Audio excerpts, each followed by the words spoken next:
लोग दुख नहीं बांटते, सिर्फ और सिर्फ फैसला करते हैं कि कौन दोषी है और कौन निर्दोष।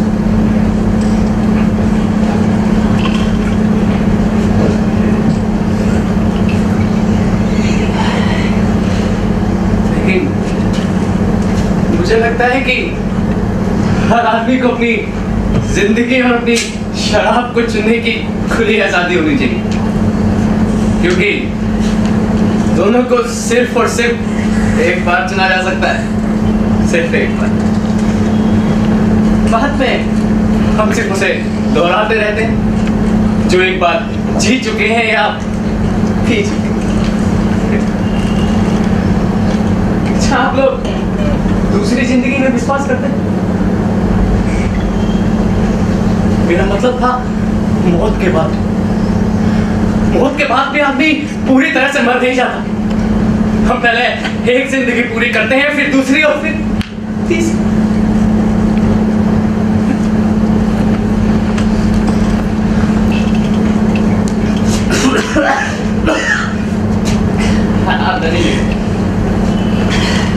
मैं पीने की अपनी सीमा जानता हूँ।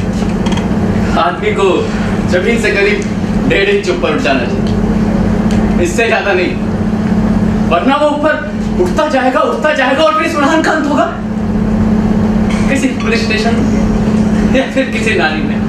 ज्यादा दिलचस्प बात नहीं है।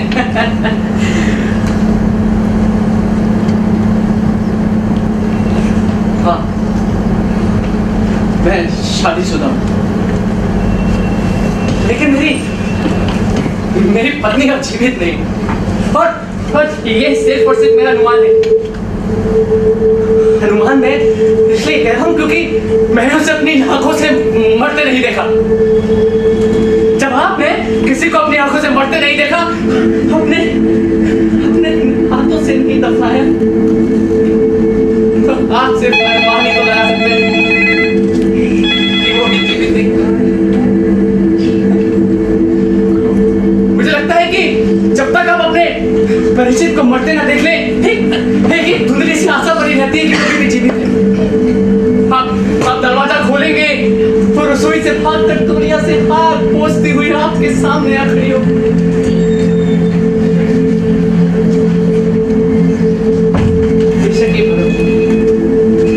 ऐसा कुछ होता नहीं। मैंने लोगों को कहते सुना है कि समय बहुत कुछ सोच लेता है, लेकिन मुझे लगता है कि वो उस वक्त था उतना नहीं जितना उभार देता है।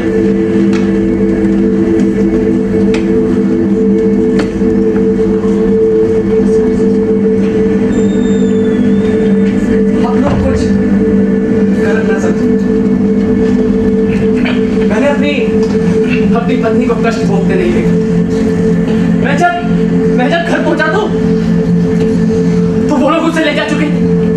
7 बरस की वैवाहिक जिंदगी में पहली बार मैं खाली घर में घुसा था, पर दूसरे घरों के पड़ोसी चढ़ मुझे अपनी खिड़की से झांक कर देख रहे थे। और ये स्वाभाविक है, क्योंकि अक्सर मैं खुद ऐसे लोगों को अपनी खिड़की से झांक कर देखा करता था जिनके रिश्तेदारों को ये गेस्टापो पुलिस पकड़कर बंदगाड़ी में ले जाती थी। लेकिन मैंने ये कभी कल्पना तक ना की थी कि एक दिन मैं घर लौटूंगा और मेरी पत्नी का कमरा खाली पड़ा हो। मेरी पत्नी की जो चारों तरफ बिखरी पड़ी थी उसके कमरे की, उसी कमरे की अलमारी और मेजों की दराज खुली पड़ी थी, उसके अंदर छोटी बड़ी चीज फर्श पर उल्टी सीधी पड़ी। उसके वो कपड़े, वो किताबें, वो मुद्दत पाने पर ये पुरानी फोटो एल्बम, वो क्रिसमस के ऊपर, वो सब कुछ फर्श पर उल्टा सीधा पड़ा था।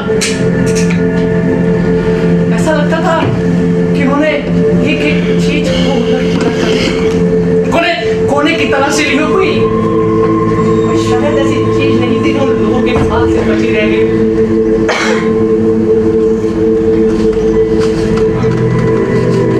साथ में अपने कमरे में बैठा था, मेरी पत्नी का बिस्तर खाली पड़ा, उसके तकिए के नीचे उसका रुमाल, माचिस और सिगरेट का पैकेट बचा।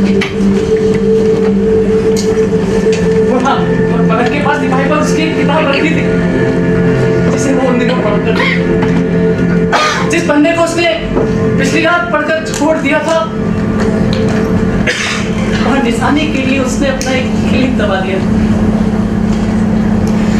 क्लिप पर उसके बालों की गंध जुड़ी थी।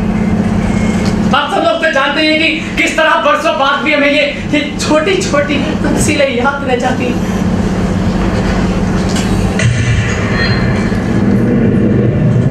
उस रात में अकेले कमरे में अपनी पत्नी की चीजों को देखता था।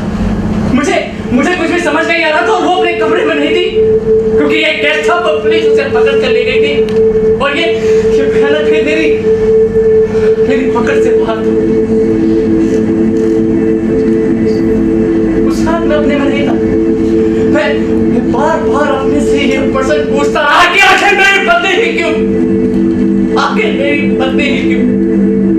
7 बरस की तबाही जिंदगी में ये पहला मौका था जो मुझे उस पर संदेह हुआ।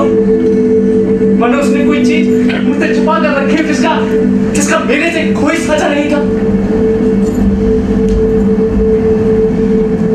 लेकिन बाद में मुझे पता चला कि गेस्टापो पुलिस तो बहुत दिनों से मेरी पत्नी के ताक में थी। मेरी पत्नी के पास कुछ गैर कानूनी पैम्फलेट और पर्चियां पाई गई थी जो उन दिनों अज्ञात रूप से लोगों में बांटी जाती थी, और जर्मन अधिकारियों की निगाहों में ये सबसे संगीन अपराध था, सबसे संगीन। पुलिस ने तो ये सब चीजें खुद मेरी पत्नी के कमरे से बरामद की थी, और मुझे खुद इस सब के बारे में कुछ मालूम नहीं था, कुछ भी। आप लोग जानते हैं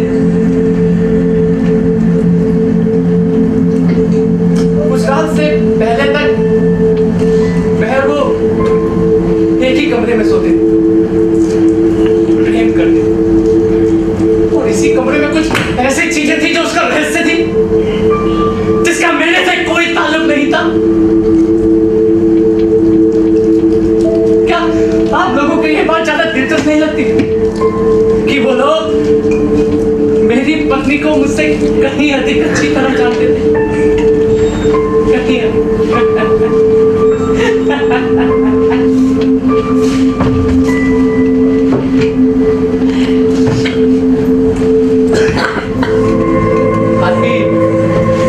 जीता है, खाता है, पीता है, और एक दिन अचानक से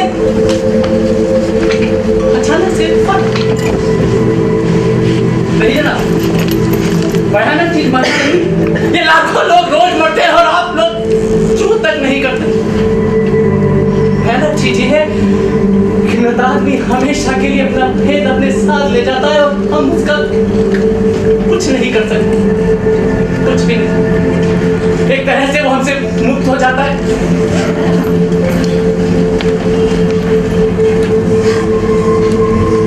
रात में अपने घर के एक कमरे से दूसरे कमरे में चक्कर लगा था। मुझे रहकर विश्वास नहीं हो रहा था कि वो अपने पीछे मेरे लिए कोई भी एक ऐसा निशान नहीं छोड़ जाएगी, जिसके सहारे में कोई ऐसी चीज पा सकूं जिसमें मेरा भी साझा रहा।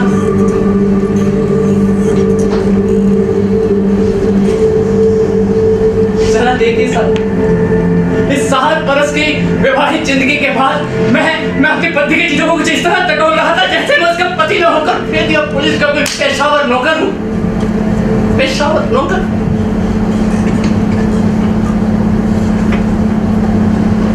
ये तो मैं अच्छी तरीके से जान गया था कि वो गेस्टापो पुलिस के हाथों से बच नहीं सकेगी, क्योंकि ये जिन लोगों को पकड़ कर ले जाते थे मैंने उनमें से एक को भी वापस लौटते नहीं देखा। दूसरे दिन रात के समय उन्होंने मेरा दरवाजा खटखटाया। मैं तैयार होकर उनकी प्रतीक्षा में बैठा ही था। मुझे मालूम था वो लोग जरूर आएंगे। आते ही पहला प्रश्न जो उन्होंने मुझसे पूछा कि क्या तुम श्रीमती का पति हो, मैं उनके इस प्रश्न का उत्तर सिर्फ हाँ में दे सकता। यार, तो मैंने उनसे कहा कि सर मुझे कुछ नहीं पता, तो उन्होंने मेरी इस बात को हंसी मोड़ा दी। उन्हें लगता था कि मैं अपनी खाल बचाने के लिए कल्ले काट रहा हूं, इसीलिए वो लोग मुझे एक अलग सेल में ले गए। उस सेल में पूरे हफ्ते दिन रात दिन वो मुझसे एक ही तरीके के सवाल अलग अलग ढंग से पूछते कि बताओ तुम अपनी पत्नी के बारे में क्या जानते हो, कहाँ जाती थी, किससे मिलती थी और किस आदमी ने उसे लेफ्टिनेंट दिए थे। वो मुझसे किसी भी तरह का उत्तर खींचने के लिए हर तरीके अपनाते थे, हर तरीके। वो मुझे उस समय तक पीटते थे जब तक मैं अपनी चेतना नहीं खो देता था, किंतु उन लोगों में भी नसीब दे रहे थे। वो उस समय तक प्रतीक्षा करते थे जब तक मेरी चेतना वापस नहीं होना थी। फिर कुछ समय बाद वही सिलसिला शुरू हो जाता, वही पुराने सवाल कि बताओ तुम अपनी पत्नी के बारे में क्या जानते हो, कहाँ जाती थी, किससे मिलती थी। मुझे मुझ पर विश्वास नहीं हो रहा। मुझे लगता था कि मैं जो अपनी पत्नी के साथ अनेकों वर्षों से एक में रह रहा हूँ, उसकी गुप्त कार्रवाइयों के बारे में कुछ नहीं जानता। दरअसल सच्चाई यही थी कि मैं उसके बारे में कुछ नहीं जानता था। एक साधारण से इंसान की जिंदगी में है ही क्या? सुबह से शाम तक नौकरी, रात को प्यार से अपनी पत्नी के साथ बातें करना, फिर जिंदगी भर यही सब चीजें दोहराते रहना। बिल्कुल साधारण सा सुख। लेकिन उन लोगों को मेरी बात समझ नहीं आ रही थी। मुझे लगता था कि मैं उन्हें बेवकूफ बना रहा हूँ। वो मुझे पीटते थे और उनके प्रश्नों का जवाब देने के लिए मेरे पास कुछ भी नहीं था, कुछ भी नहीं। कहने के लिए मेरे पास कुछ अति साधारण सी घरेलू बातें थी जो हर स्त्री अपने पति के साथ करती थी।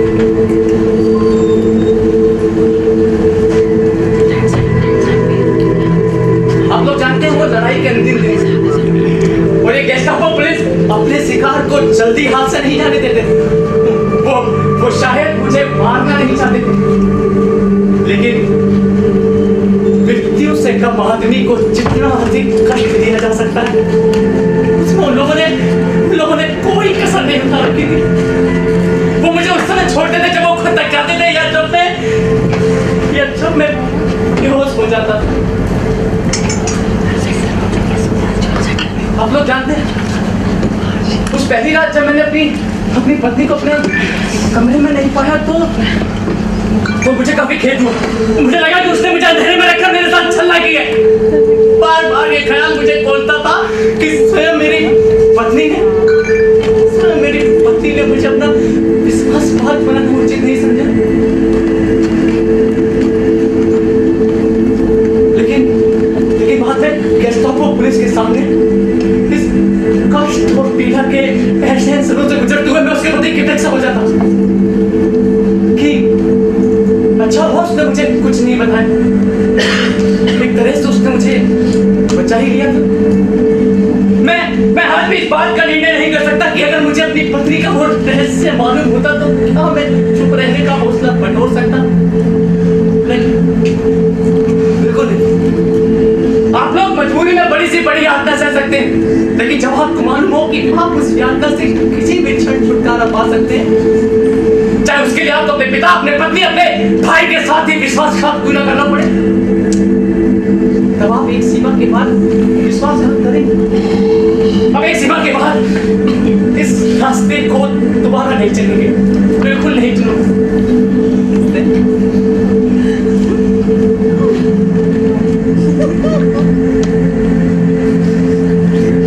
देखिए, अक्सर कहा जाता है कि प्रेम में किसी तरह का कोई दुराज जवाब नहीं होता, वो हरने की तरह एकदम साफ होता है।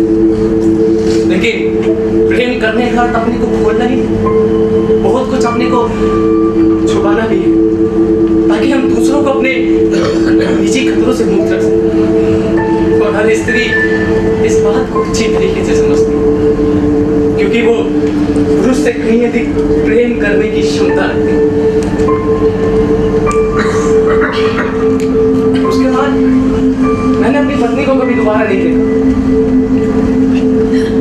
एक रात जब मैं घर लौट रहा था तो मेरी जगह एक पोस्टर बचा पड़ी। वो पोस्टर हर तीसरे चौथे दिन शहर की दीवारों पर गेस्टापो पुलिस के द्वारा चिपका दी जाती थी। हर पोस्टर पर 30-40 नाम होते जिन्हें पिछली रात गोली से मार दिया गया था।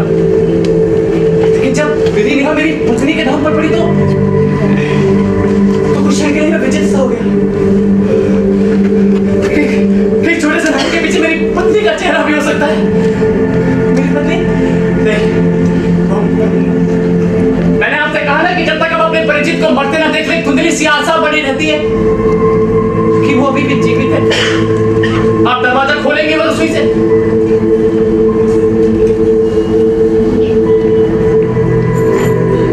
लगता है मैं अपनी बातें फिर दोहराने लगा हूं।